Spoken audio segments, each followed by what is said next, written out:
Goeiemôre en weer eens baie welkom hier saam met ons. Saterdagoggends, lekker dat jy saam is. Ons is in die boek Jakobus, maak Jakobus 5 klaar vandag. So kom ons gaan lees. Dit was 'n goeie tyd, 'n lekker tyd saam met die boek Jakobus. Jakobus 5 vers 19 en 20 sê: My broers en susters, as een van julle van die waarheid afdwaal en iemand sou hom laat terugdraai, weet dan dat hy wat 'n sondaar van sy dwaalweg laat terugdraai, hom uit die dood verlos en maak dat 'n klomp sondes bedek word. Hierdie is die wonderlike werk wat ek en jy kan doen deur net mekaar te bemoedig. Soos Saterdag, nooi iemand môre weer kerk toe. Dalk môre as hy in die kerk is, bid hy vriend weer en hy draai terug en hy besluit, Here, ek gaan voluit vir U leef. Jy vat jou kinders, jy vat almal saam kerk toe.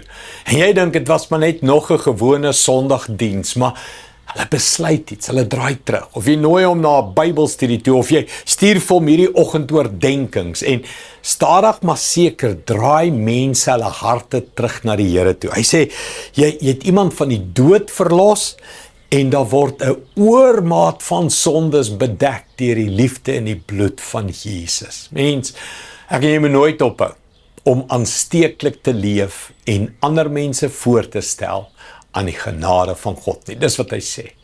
En ek dink nie ons besef altyd hoe baie doen ons wanneer ons mense nooi nie. En wanneer ons mense laat terugdraai na Jesus toe. Jy was dalk nie eers deel, dit was nie 'n bekeringsgebed nie en jy dink nie eers, jy weet nie eers wat het gebeur nie, maar deur net mense te nooi, deel van 'n Bybelstudie, deel van 'n groepie, deel van 'n Sondagdiens, deel van 'n WhatsApp groepie, wat ook al, deur net iemand te kry om weer te bid. Verlos jy hom van die dood en bedek jy 'n oormaat van sondes. Die bloed van Jesus was dit. En daai persoon gaan hemel toe. O, mense, die hartseer om te dink daar's mense wat ons goed ken, wat nie hemel toe gaan nie.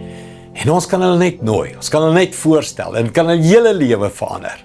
Ek en jy kan deel wees daarvan. So kom ons besluit vandag. Is daar iemand wat jy kan nooi? Is daar iemand wat jy kan deel maak? Is daar iemand vir wie jy wil bid? Môre Sondag, nooi hulle. Begin weer Maandag met 'n groepie. Wat gaan jy doen om iemand van die dood te verlos en 'n oormaat van sonde te bedek? Kom ons bid saam. Hemelse Vader, dankie vir die liefde van die evangelie, die liefde van God vir mense, die liefde van Jesus aan die kruis, vir gebroke sondaar mense. En Here, help ons net om te nooi. Sal wat ons hoef te doen. Ons hoef hulle net daar te kry. Ons hoef hulle net daar te kry om te hoor van die liefde van God. En U doen die werk, die Gees doen die werk. Maar ons moet die nooi werk doen. Ons moet hulle net voorstel. Here, dankie vir elke lewe wat verander, elke mens wat U hoor, elke hart wat terugdraai. En dan, dankie vir die oormaat sonde wat bedek word, die bloed van Jesus. Jesus was dit skoon. En dan die mense wat van die dood af teruggedraai word na die lewe toe. Dankie daarvoor, Here. Doen dit nou. Doen dit vandag. Doen dit in die dienste môre en doen dit elke dag wanneer ons tussen mense is. Draai hulle uit die dood uit na die lewe toe. Dankie daarvoor in Jesus naam. Amen. Dankie liewe vriende. Sien jou weer môre. Trots geborg deur Evergreen Turf.